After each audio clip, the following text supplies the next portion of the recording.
Hello everybody, welcome. I'm No02, thank you for watching this video. Be sure to check the timestamps, and we'll be breaking down this video into chunks of the map for this Act-6 walkthrough guide. Pretty simple stuff here, right? We're just going over the ins and outs and nuances of the map. We're just this Act-6 in total, not a whole lot of gimmicky things that you can necessarily do here. And this final mission, everybody ready? Sort of the same thing. Keep in mind that this opening area feels like a very good holdout spot, but if you are standing right here and a horde event has been triggered, enemies can't spawn in the safe room. If you are going to hold out in this area, you're going to hold out physically in the safe room itself. Sort of one of those really little nuances of the game spawning system. Now, there is one potential gimmick here, and we'll see if it happens. It doesn't always seem to work. But as we make progress here, it seems like there's always a sleeper in one of these two titles here. Now, as we make progress here, snipers should show up. At least they do in No Hope. There's a sniper. We're not going to shoot the sniper. We're going to make sure that the bots aren't shooting the sniper.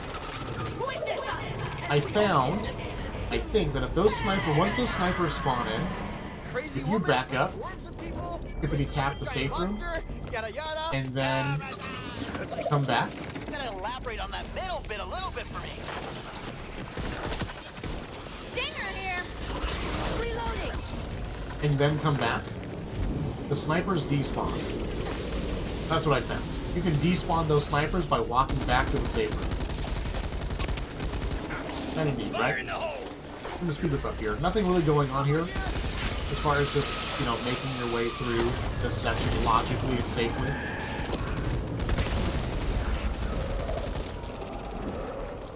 Where sleepers on the stairs.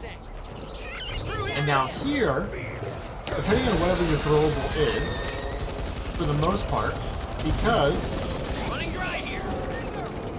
we know that we're going to be using the law, the little bazooka thing, to deal with the abomination. Here, I would actually drop all of my throwables. Because this is where we're going to be running back, so we can run back and pick up our throwables right here, a little boost as far as what we Found some bullets. throw again. You need ammo. Notice the sleeper. We can shoot the sleeper through this wall right now. In fact, the boss did it for us. Stinger, don't get slimed. Well, Now we're on the move. Nearly out.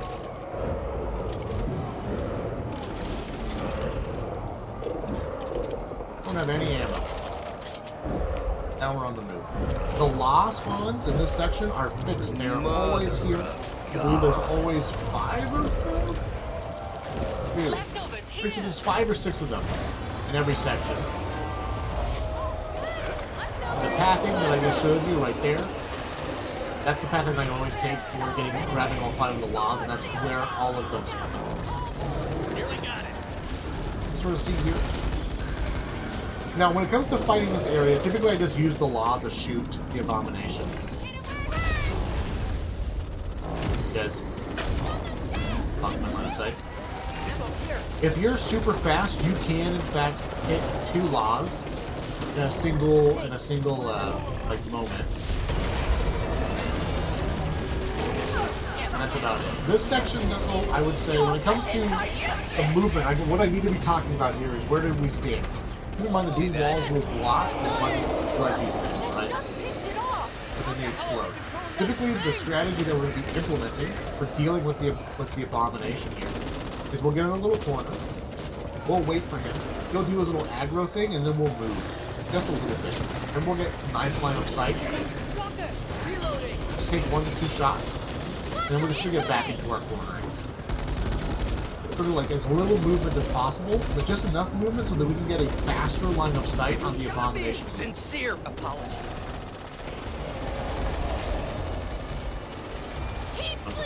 So, law right there. Notice that there are 3 laws right here. And then back in the snack bar, there are 2 more laws. Oh, 3 more laws. So there's 7, 8, I forgot count. I lost count. Little block. right?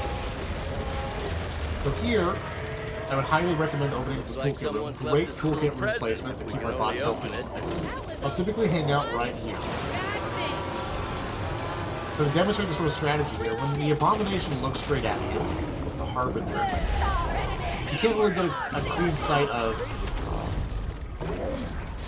his, that's bad RNG. The way he moves his body, it's a little bit different.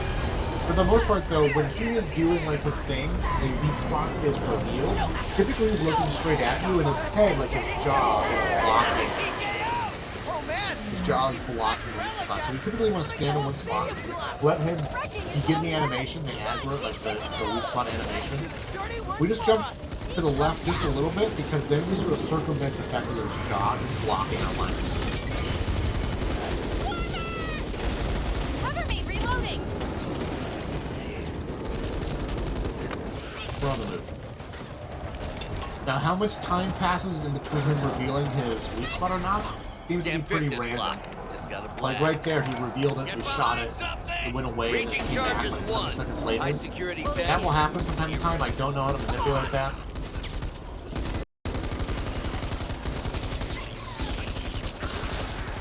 Sometimes it'll happen and it'll feel really Get me out of here!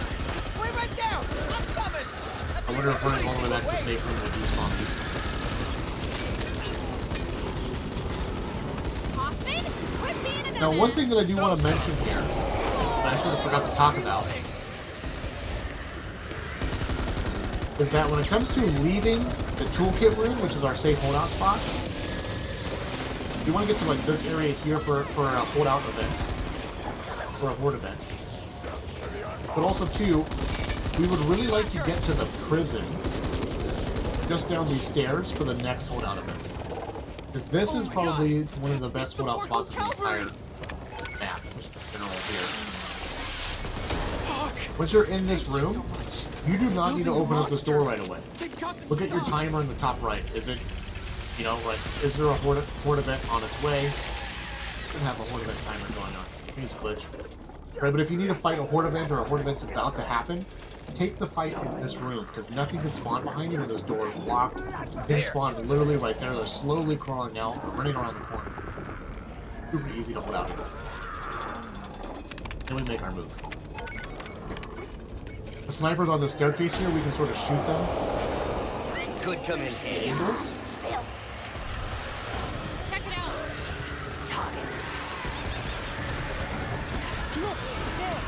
You shoot these guys pretty much through the wood. I'll take Right there. that. Reloading! Get back!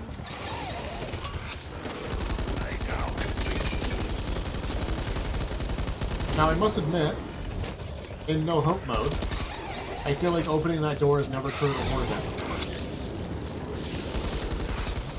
I am confused as to why it did There. right now. Watch your fire. Hey, big Either way, that room is a great place to hold out against the horde event.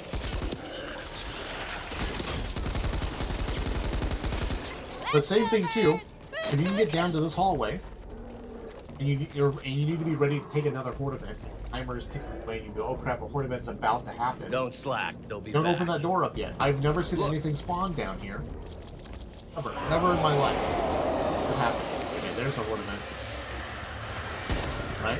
But if we hold out right here, He's bleeding. then we can just Over there. spawn down here. Right, hold up. But just keep that in mind with these sort of like forced event horde timers. Faster, Tala. If one's about to happen, hang out in an area where it's super easy to hold it off. And this map is just filled with them. The prison, the staircase, this little hallway here. And as it's You know the winding drill. down, Let's blast it open. You don't want to be in that splash zone. as it's winding down, then you can move on. Snipers can spawn here in no hope mode. That's what I was looking for. What about this? Spawn right here. Just be aware of sniper spawns. This is the final phase. This section, I never knew see so that many log people down there? lived around Down here. there, the Until they abomination decided can they wanted punch to you. eat me. Punch you down here, right here.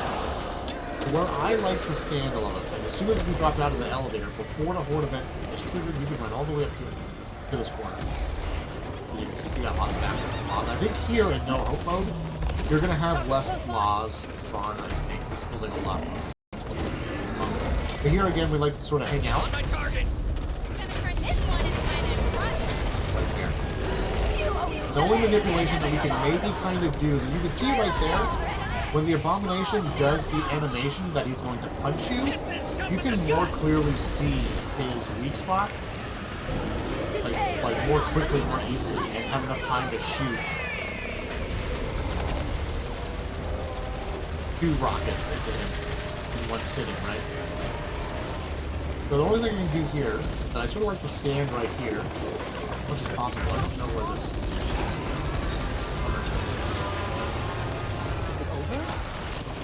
I like to stand right here and try to get him to do the punch us animation. There you go. And you can see very quickly, when he does the punching animation, he doesn't lower his head, but his weak spot is revealed, and so very quickly you can sort of just see, right? See how... You guys see that? The difference in animation? I just do this. A little bit of manipulation. Try and get him to punch us. Sometimes this will wig out your bots and they'll run down there. And just get him to punch us. Get way faster to reveal. You have way more time to shoot 2 laws and blow fire. Use these doorbusters to come in handy. You can do that, like, get him to punch you, manipulation, and in all 3 of the sections. But in the other first 2 sections, getting close enough to get him to punch you is really dangerous because the horde event is like swarming you. I think I found the Now way we're back through. here. It's your lucky day. Fine car. Duck and cover, everyone. Look at the pathing I'm taking. There. It's very specific, just to cut our way through it all. We want to sort of get here as quickly as possible, not just because of the timer, but we also just don't want enemies to spawn and stay from approaching it. So once you're getting to this section right here, don't dilly it down, don't turn around and see where teammates are or the bots are, things like that. Get into the safe room as quickly as possible because we do not want enemies or mutations spawning as we're approaching it. Then once we're in here, one thing I forgot to mention, the bots will drop their throwables because they all get a lot equipped to them at the start of this mission. But if the bots if their bot's throwable was on cooldown when you end the previous mission, if they don't count as having a throwable, they don't drop it on the So that's the campaign right here. That's the campaign. That's where to stand. Any questions, concerns, thoughts? Again, we'll be going through. We are the chosen one. We will be going through Act-6 in no hope mode, trying to, I guess, better demonstrate what we're talking about here. But just showing off what it actually looks like to play through no hope mode with the bots on this particular mission, and we'll start getting, playing with it right like that. Thank you guys for watching. I appreciate it. I will see you in the future.